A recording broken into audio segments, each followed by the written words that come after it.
According to Dr. Ben, the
Need, or what we call Somalia.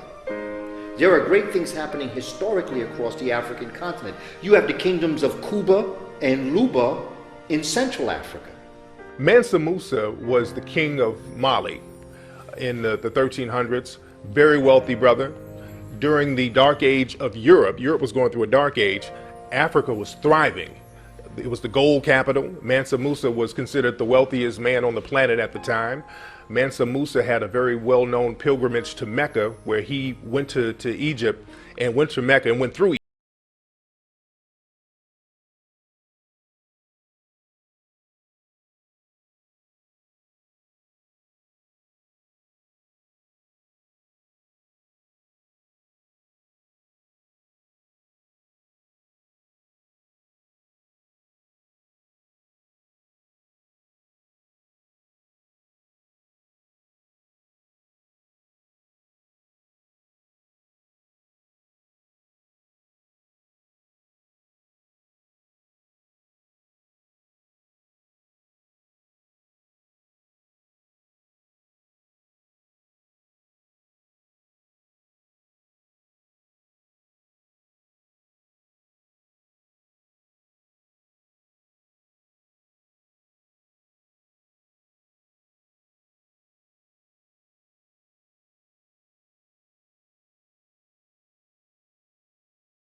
in to the pyramids, and he is carrying the bags of the archaeologists and the anthropologists who are of European descent.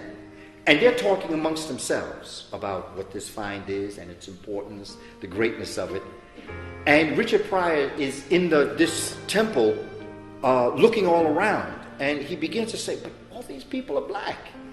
He said, look at that guy over there. That guy look like my uncle. And he's just, it's humorous, but what Richard Pryor is actually talking about is that, these are black people in these pyramids, and these are the people that built these pyramids. He's saying, wait a minute, these people... And then all of a sudden, the camera begins to show the anthropologists of European descent, and they start to nudge each other because they realize, hey, the guy carrying the bags is looking around and he's learning some things in here. So very quietly, you see them backing out of the pyramid, right? And Richard Pryor is still there talking about how great the pyramid is, and then all of a sudden, they show you the door close, and all of a sudden the scene goes black. Which means that was the blackout on the information for black folk to understand their history. This is what Richard Pryor was dropping on us in 1977. This is what actually has happened. Richard was telling us, this is what has happened to us.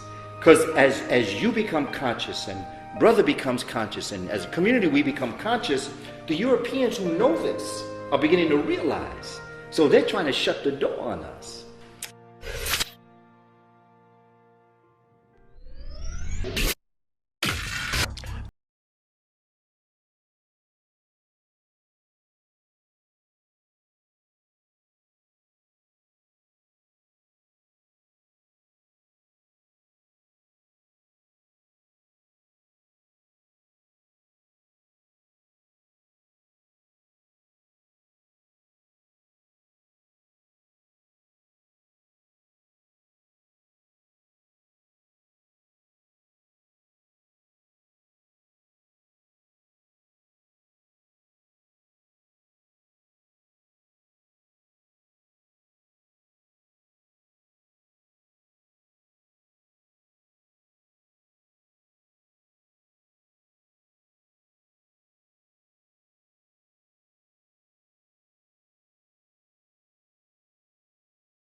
it's just been awful how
There is only one race on the planet, and that is the human race.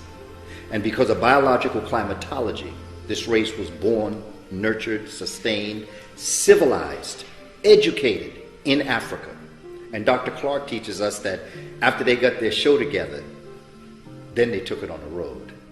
The origin of the name Europe comes from a Phoenician goddess named Europa. So the origin of the name Europe has an African origin, because the Phoenicians, we're still dealing with black African people, the Canaanites and all that. When we talk about Phoenicians, we're still talking about black folks. The first Europeans were a group of Africans called the Grimaldi, who had migrated from Africa to Europe between 40 and 60,000 years ago. And in the process of evolution, many of them lost the African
The inner eye kicked in. He heard music better when he was deaf than he heard it otherwise. There's also another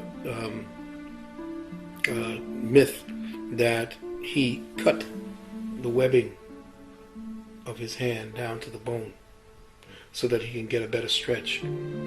So there are some of the 32nd chords that he has. He plays, and most people can't play. They need like two people playing. That's why some people, in certain instances, you see two people playing Beethoven, two pianos playing Beethoven. That's because of what he did when he stretched his finger. Beethoven was called a Moor when he was growing up. Beethoven, there's a book about him called Beethoven's Hair because people were so infatuated with the texture of his hair. So that African bloodline runs real deep throughout Europe. And again, he was called a Moor, and the Moors were very important throughout Europe. And it's funny, the importance of the Moor was so deep in Europe, but we rarely hear about them in history books today.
say Arabs, they're not Eurasians, they are mixtures of Eurasians and Africans that would congregate in certain areas once they came out of the Ice Age, and then they would come across, they would travel west into what we call North Africa, but they would not come in any large numbers until thousands of years after the fact. We know that Tariq was an African. He was the general that crossed over in July of 711 into what we call Spain today. It wasn't called Spain then. It didn't exist. These were little kingdoms. A king of Spain called Alphonse X. Very smart man.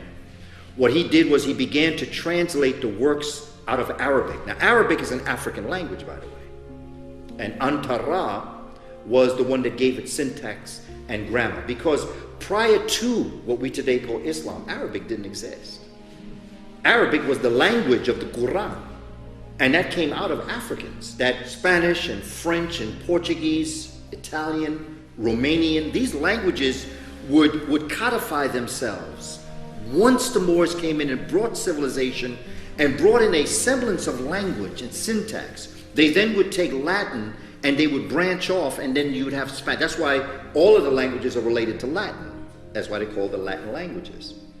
A lot of the European royal family's coat of arms, you can clearly see depictions of Moors. Many of the original castles of Europe were built by the Moors. There are many Moorish castles in Spain, Italy, England, and some of these castles, they can be seen in Africa as well. A lot of people don't know that there are castles all throughout Ethiopia. We never see that on television. We always see the cats and the dudes in the mud huts and people starving in Ethiopia, but there are very well-designed castles all over Ethiopia. And a lot of the Moors, you can see pictures and paintings of them in castles in Europe. You can look at old paintings and see this. What you are looking at when you see the cathedrals, that's all Moorish architecture, taken to the next level. In fact, we know for a fact, and I have to get the specific book once more, but all of the cathedrals that you see built in England, the island of England, were built by the Moors. By the time the Moors got into Europe, the illiteracy rate was very high because there was no practical reason for people to read at the time, because people were really trying to survive. So the only people who could read at the time were monks or religious figures. So the Moors went into Europe and they started to establish universities. The first university created in Europe, the University of Salamanca. They created the education system that Europe adopted. They brought in what became classical music. They're the ones who brought architecture and fineries. In fact, it was so advanced that the teachers in the Moorish paradigm in the Iberian Peninsula, the teachers under the Moors got the equivalent of $40,000 a year back then. That's how advanced they were. In fact, everywhere in Europe sent their best to go and learn there, just like they sent them to Timbuktu, just like they sent them over to Luxor, just like they sent them over to where all these areas where you see Africans and high sciences were, they sent them there to Spain to learn. Well, the Moors brought in the first music conservatory into Valencia, Spain. They brought Ziryab into Spain, and he brought in a chordophone known as the Lud. L'-O-U-D. We call it lute, L-U-T-E. It's a chordophone. And it has 4 chords. And, you know, the hormones of the body, the humors, Africans would heal people when you had clogs in your liquid systems, okay? Whether it was your mucus or whether it was your hormones, whether it was your phlegm, whether it was your blood. Whatever was clogged up, what they do is that they would put this chordophone over your body and they would strum, right? And in strumming, the vibration of the string would open up whatever was clogged, okay?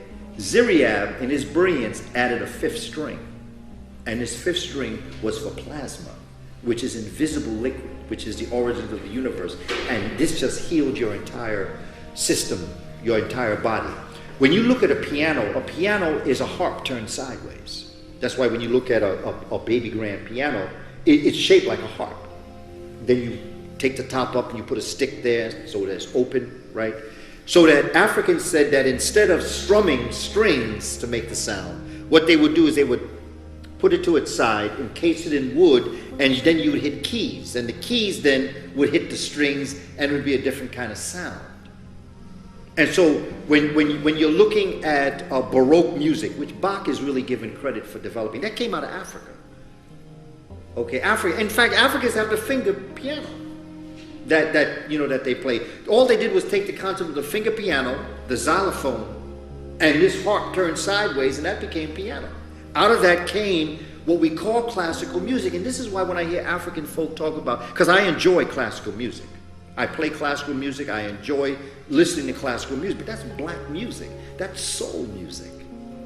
And black folk used classical music as soul music, but Europeans took it. And so now when we look at what we call classical music, Tchaikovsky or Beethoven or Mozart, or any of the so-called classical pianists or classical musicians, we say, oh man, that's white music. That's not white music. We don't know our history. Blackamoor jewelry is this very expensive jewelry that's sold throughout Europe among wealthy people, and it's jewelry that shows black people in gold, diamonds. It's this very elaborate, beautiful jewelry with African people, and it's very popular in Europe. King Ferdinand and Queen Isabella, when they, ended the Moorish conquering in Europe, and at that point, that's when the bullfighting started as a game. And I say the symbolism in the bullfights, like you have the matador in his suit of lights, and he is spending his time getting ready to kill the black bull, which I say represents the Africans. And so they even have the running of the bulls today, where you have Spaniards dressed in white clothes, running but being chased. In the past, it used to be mostly black bulls would be chasing them. And so I say that symbolism related to the, 700 or 800 years when the Moors had conquered Spain. And then the whites defeated the Moors and pushed them back into Africa. But it's being played out, the fear of the black bull, meaning the black male. And in response, the game ends when the bull is killed. When we were growing up, we would always see the toy monkey that you can wind up, and it had the cymbals or it had drums, and you wind it up and it would clap. If you look at the way that monkey is dressed, the monkey would usually have on a vest, a fez. There are even some paintings of the monkey wearing a turban. So when you see the turban, we're talking about Moors. When you see black folks with turbans, so people know who the Moors are. The racial epithet that black folks look like monkeys. That monkey with the Moorish garb on, that's a way of them kind of low-key insulting black folks without us knowing our origin, because they know who we are. We don't know who we are.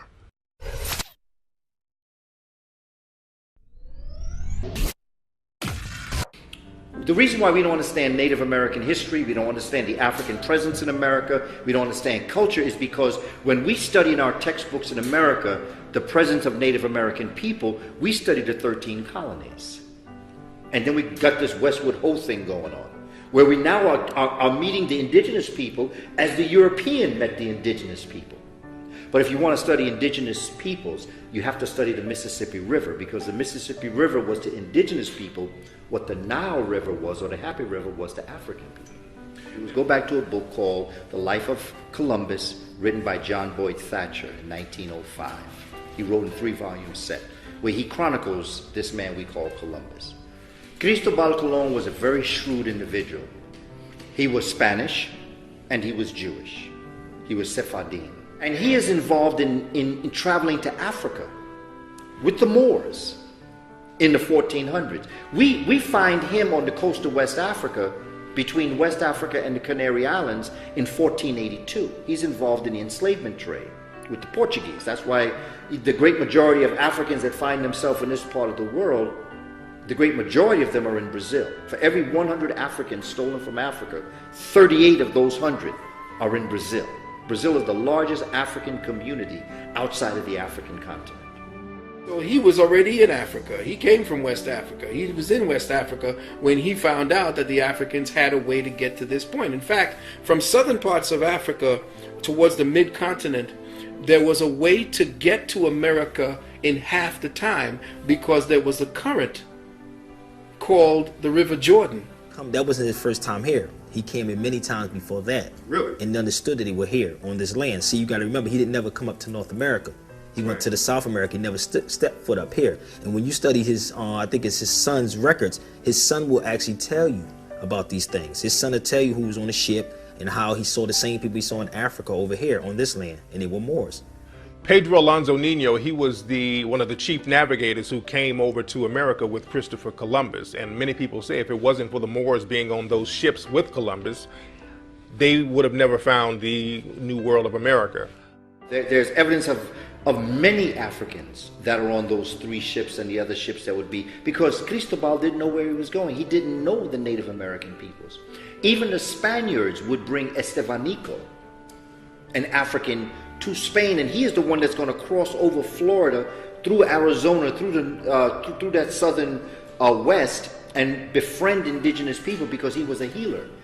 Africans have been going back and forth, engaging in cultural trade and other forms of economic trade way before there was any mention of anyone by the name of Columbus. So his voyage was nothing new for a human being to make. It may have been new for a European, but it was definitely not new for the African. We had already been doing it. In fact, there's maps in some of the museums around the world that show how those involved in the maritime trade would actually get from West Africa.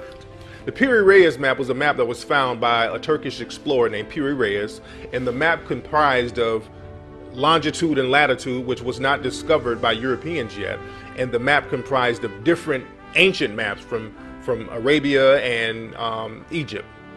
These maps showed that there was a North and South American continent. Africans have already been to America thousands of years. We can track the 18th dynasty of Egypt on the Mississippi River.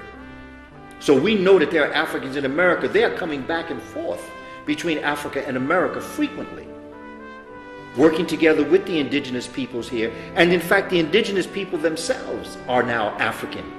That's why when a European came here, he called the indigenous people the red man.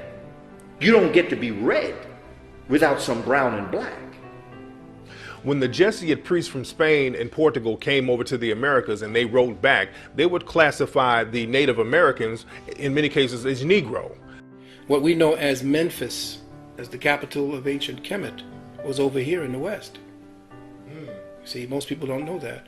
And that all of the stories from Cortez, as he states in his book, and all of the diaries of Balboa, and them all actually said that they came into and were confronted with African peoples, especially of the Mali dynasties.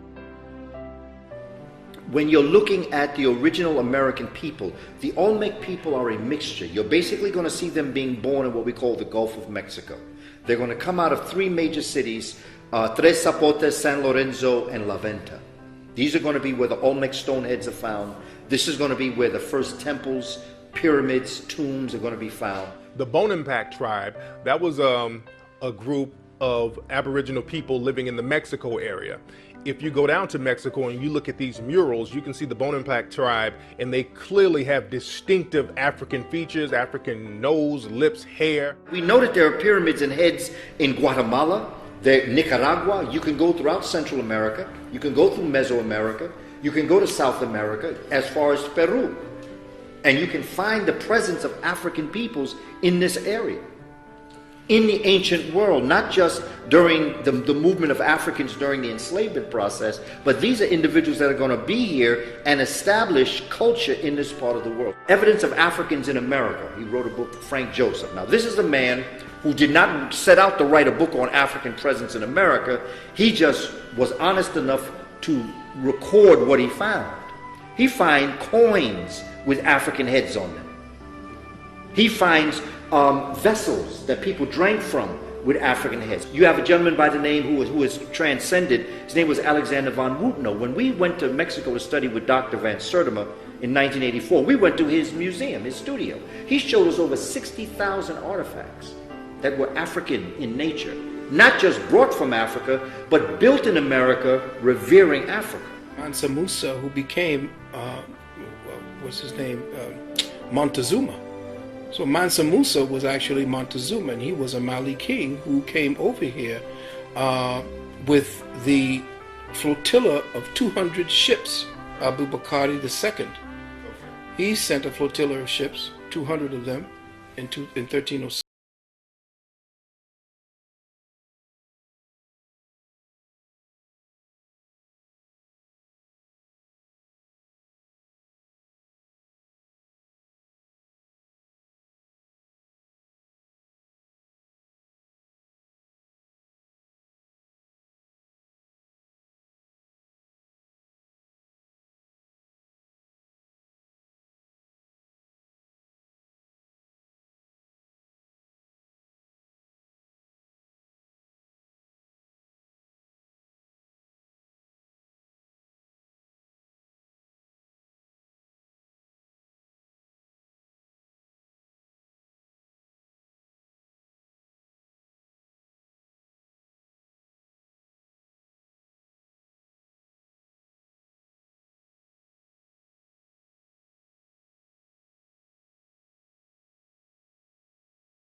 A lot of the founding of America was based on Moorish science. If you see paintings of the inauguration of George Washington, it looked like a Masonic ritual. So again, Masonry is based on Moorish science. So they would have these Moorish advisors around them. If you look at old paintings of George Washington, you will see George Washington standing next to a black man with a turban. And remember, when you see the black man with the turban, that's a Moor. That's not a slave. See, people automatically assume that black is slave, but slaves didn't wear no turbans. Because remember, slaves weren't allowed to practice no Islam or any other kind of religion except Christianity.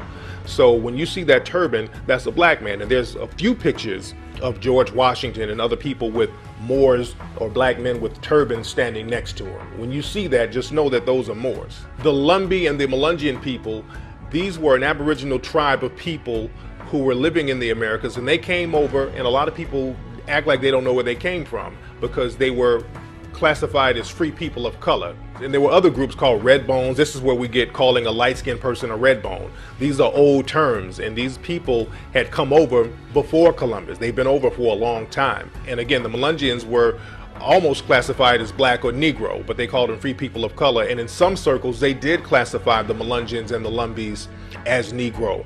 Abraham Lincoln's mother came from a Melungeon background, and people were very aware of this back then. When they were running against Abraham Lincoln in the campaign, his opponents would use that information and try to use it against him. Because remember, back in those days, in order to insult somebody or in order to stain somebody's image, you just had to say they were Negro, or they were mixed with a Negro, or they had a Negro background. And they would do that with Abraham Lincoln. There's old pictures in newspapers of Abraham Lincoln dressed up like a Moor. They would call him Abraham Africanus. Benjamin Banneker, he was a black man who created the first known almanac. He helped design the city of Washington, D.C. He was a descendant of the Dogon tribe of West Africa, very well versed in astrology. Well, his name itself, he was a Moor also. He was the first one that started the almanac. He was a Moor. In fact, there's a book by Charles Cerami on Benjamin Banneker. In fact, what's interesting about Benjamin Banneker is that they trace his ancestry back to the Dogon people of Mali. That what Benjamin Banneker is best known for is his knowledge of agriculture and astronomy. In fact, he was the one that wrote the first Farmer's Almanac. Basically, when you're watching your weather report on the news today and they tell you what the temperature was in 1920, that's the Farmer's Almanac. And he was the one that was able to codify, write down how to deal with the earth according to the seasons. See, Benjamin Banneker and L'Enfant were building Washington, D.C. And what society attempts to tell you is that that Benjamin Banneker had a photographic memory, and he did. Not to take that from the brother. But L'Enfant did not build Washington, D.C. because whoever built Washington, D.C. had to have been a master astronomer. Because Washington, D.C., as our brother Tony Browder has shown us, is laid out according to the heavens. But not only did he know astrology, but he had a photographic memory, and he studied the plans of the previous architect and knew where everything was in his head, and finished Washington, D.C. from his head. Benjamin Banneker also was the first one to really bring the clock, as we know it today, to its highest form. The clock that we use, which is a watch, okay? Now, a lot of folk are not going to admit this, but what is that big clock called in London? It's called Big Ben. It's named after Benjamin Banneker. But nobody wants to admit this. During slavery, there was something called the Seminole Wars.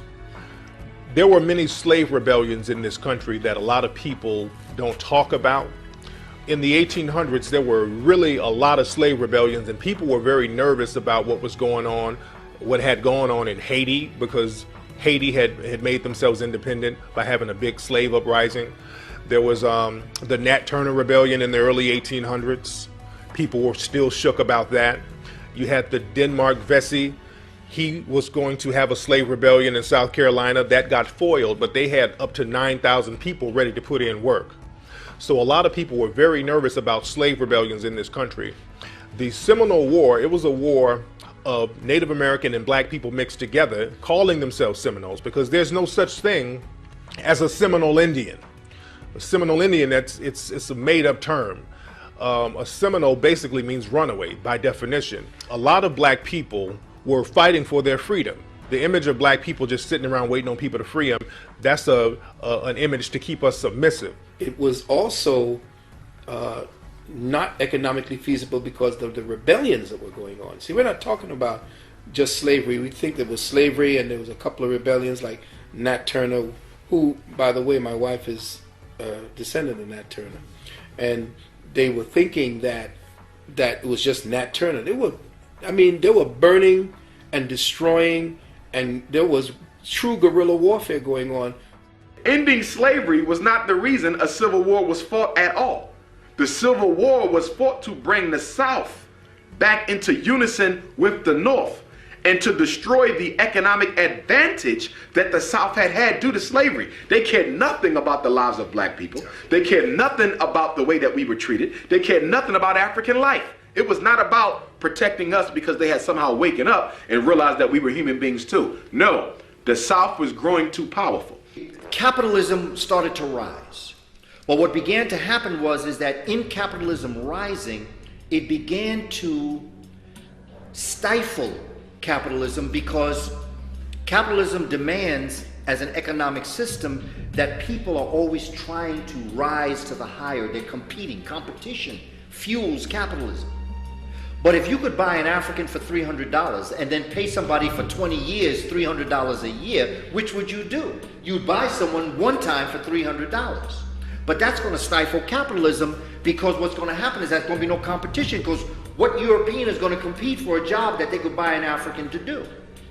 So the North said, look, enslavement of African people is stifling capitalism. And so the South said, so what you want me to do? They said, well, you got to free your Africans. I said, free my Africans? Well, how am I going to get my money? North said, don't worry about it. We'll take care of it. They said, we don't trust you. No, we're not going to sell our... We are not going to stop enslaving Africans. We're just not going to do it. North said, but you have to, because it's going to stifle capitalism, and we're going to choke with overproduction without an ability to sell what we're... South said, but that's not my problem, because I can sell my raw materials any place in the world. The North said, but then what would happen to us? We have factories. The South said, well, that sounds like a personal problem to me. I don't care what happens to you. North said, but you can't do that. South said, we're going to do that. We're not freeing Africans. They said, you got to free Africa. We're not freeing. In fact, the South said to the North, I'm tired of talking to you. I'm going to secede. I'm not even going to talk to you no more. In fact, I'm not even part of what your colonies are anymore. North said, you can't do that. South said, watch. That started the Civil War. Well, one of the big things that occurred right at the end of the Civil War was that Europeans began to form unions. In fact, the workers' union is an outgrowth of slavery and the Civil War. When it looked like the cause was lost for the Confederacy,